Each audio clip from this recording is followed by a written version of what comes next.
Jungwon pun menyadari bahwa anak tersebut telah mengalami kekerasan oleh ayahnya sendiri. Jungwon pun meminta Gyeowol untuk menghubungi polisi. Namun Gyeowol justru mengejar pria tersebut.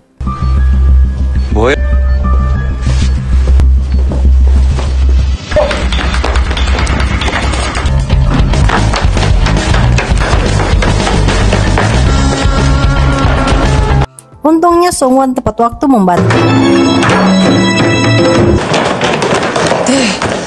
Polisi pun akhirnya datang, namun pria tersebut tidak mau mengakui perbuatannya. Untung saja Jungwon mengetahui bahwa pria tersebut merupakan seorang residivis penganiayaan. Polisi pun akhirnya membawa pria tersebut, sedangkan kedua anaknya akan dirawat oleh dinas sosial. 아동복지법 위반 혐의로 수배는 확인. 할게요. 네. Namun setelah permasalahan tersebut selesai, Jungwon justru mengajak Gyeowol untuk melakukan operasi tanpa menanyakan kondisi Gyeowol yang telah mengejar pria tersebut. 퍼미션 받고 수술방 연락 오면 환자 바로 올려요. Sementara itu, Ik-jun juga akhirnya mengetahui skenario yang dilakukan oleh anggota Dewan Sim dan keluarganya. Mereka sengaja mempertemukan Ik-jun dengan anak kandung mereka karena Ik-jun sejak awal sudah mengenalnya.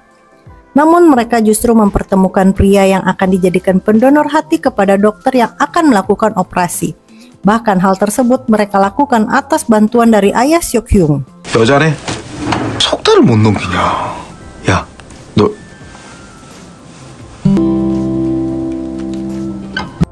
Malam harinya saat makan malam bersama, Seok-hyung mengatakan bahwa keluarganya begitu hancur dari perselingkuhan yang dilakukan oleh ayahnya hingga menghasut karyawannya untuk mau menjual organ kepada anggota Dewan Sim, bahkan terkena kasus kelalaian pajak.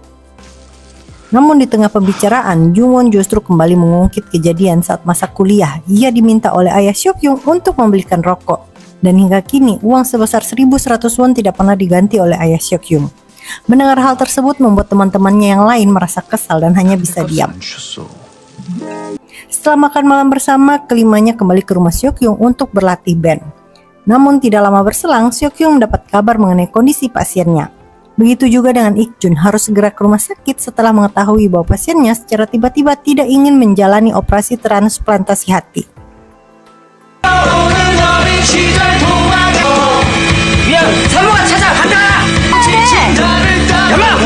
나 내일 새벽 간이식 수술하는 환자 갑자기 안 한다 그러네. 간다.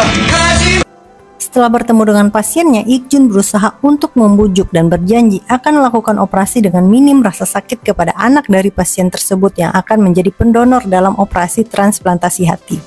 Sedangkan Seok-hyung justru mendapat kejutan ulang tahun dari rekan kerjanya yang berada di rumah sakit.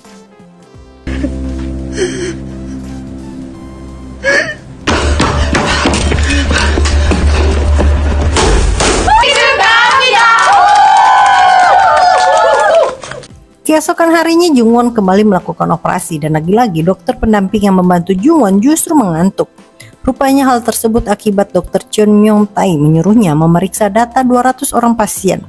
Walaupun baru 1 minggu bertugas di rumah sakit Yulje, Myung-tae telah dikenal sebagai dokter yang sombong dan tidak ramah terhadap pasien yang datang. Sedangkan Songhwa meeting bersama dengan Seokmin, Seonbin, dan Ji-hong. Bahkan Ji-hong juga menawarkan diri untuk menemani Songhwa makan siang bersama. 어렵지. 도지학 선생님이 오늘 적금 탄다. 도지학 선생이 짠 맛있게들 먹어라. 저는요? 넌 안 가? 안 가실 거. Rupanya Jae-hak mengajak Seokmin dan Seonbin untuk makan bersama. Jae-hak bahkan mentraktir keduanya dalam rangka ia akan segera menyewa sebuah apartemen. Seokmin juga mengingatkan Jae-hak untuk berhati-hati saat akan menyewa sebuah apartemen. Namun Jae-hak justru mengatakan bahwa ia telah mengikuti pelatihan bidang properti dan deposit. 그리고 요즘 부동산에서 알아서 다 해줘. 그래도 50만 원 정도 떼. 주말이 뭐야? Sementara itu Jungwon masih berusaha untuk merayu ibunya agar mau memberikan izin kepada Jungwon untuk menjadi seorang pastor. Bahkan Jungwon juga mengatakan bahwa ia sedang menunggu surat penerimaan peserta pelatihan menjadi pastor di Italia. Hal tersebut membuat ibunya semakin marah. Ibunya mengatakan bahwa ia menginginkan Jungwon untuk menikah karena dirinya merasa kesepian. 한번에 말했던 거 있잖아. 와, 이쪽에서는 나이 제한 때문에 좀 힘든데. 엄마, 안 돼. 신부 공부는 무슨? Tidak lama kemudian Tuan Jong-soo bersama dengan Dr. Yu-jun datang mendatangi rumah Ibu Jung-won. Rupanya mereka janjian untuk makan bersama. Bahkan Ibu Seok-young juga datang. 동작 그만, 손머리. 몇 마리? 몇 마리? 양심 없다. 아우, 이거지? 양 교수 모친이시죠? 사모님. 저 죄송해요. 아니에요. 다 땄으냐? 네. 손주놈이 다음 주말에. Malam harinya saat akan pulang, Seok-young menghubungi ibunya dan meminta maaf karena ia tidak bisa menemani ibunya, bahkan meminta ibunya untuk datang ke rumah Ibu Jung-won. Namun Ibu Seok-young mengatakan bahwa ia merasa senang bisa berkumpul bersama dengan Ibu Jung-won dan yang lainnya. Ia juga berencana akan kembali datang ke rumah Ibu Jung-won minggu berikutnya.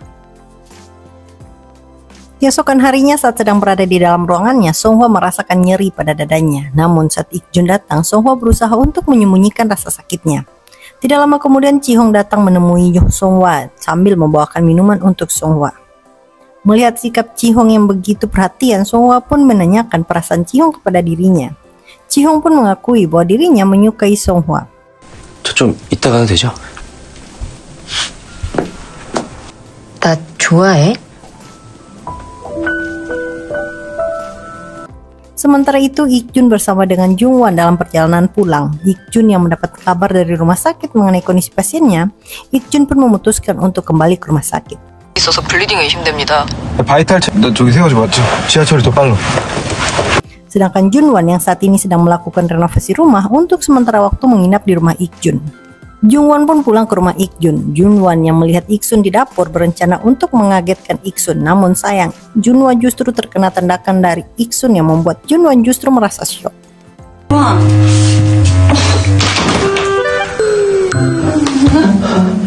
Keesokan harinya saat akan kembali ke markas, Ik-sun justru lupa membawa handphone miliknya. Jun-won pun menawarkan diri untuk mengantarkannya. Saat bertemu dengan Ik-sun, Jun-won justru menyatakan perasaannya kepada Ik-sun dan meminta Ik-sun untuk menjadi pacarnya. 이거 맞지? 안 되겠다.